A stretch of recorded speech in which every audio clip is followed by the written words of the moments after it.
Good afternoon, Car Chronicles, before I go in the house.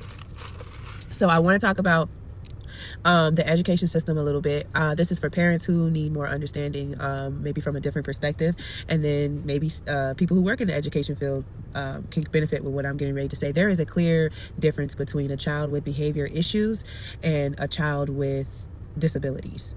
There's a difference, right?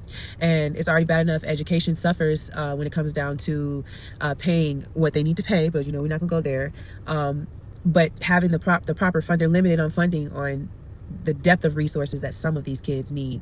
And so I say all that to say you should very much so pay attention to your child in general, to know that they need help or to be able to decipher the difference, because what's happening a lot of the times in the school systems is they group behavior and disability together. And it should not be like that, but that's how it is.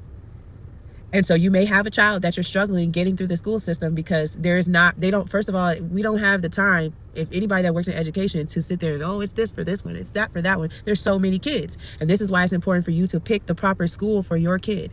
If your child does not respond to a lot of kids in general, or well to a lot of kids in general, you need to find a smaller school so that they have a smaller setting to adjust to or to adapt to. You need to pay attention to these kind of things because there's a lot of kids who are suffering these days in the education system, whatever county, whatever state they're living in, and this is just being overlooked.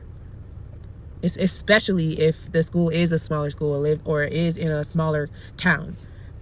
This is something that parents can step in and help with when it comes down to our job. It's already bad enough they got a pile of responsibilities for staff, teaching, whatever you want to call it. And then to take it a step further, I can see how it's easy to come to a decision to want to pay for your children to go to private school. As pricey as that decision is for the ones who can afford it, I can see how they get there because they scout out whatever school and they are willing to pay for or invest rather into their child's education. Not to say that people who go to public schools are not or can't do the same. They're just doing it in a different way. But it's no offense is what I'm trying to say for people who can't afford to send their kids to a private school.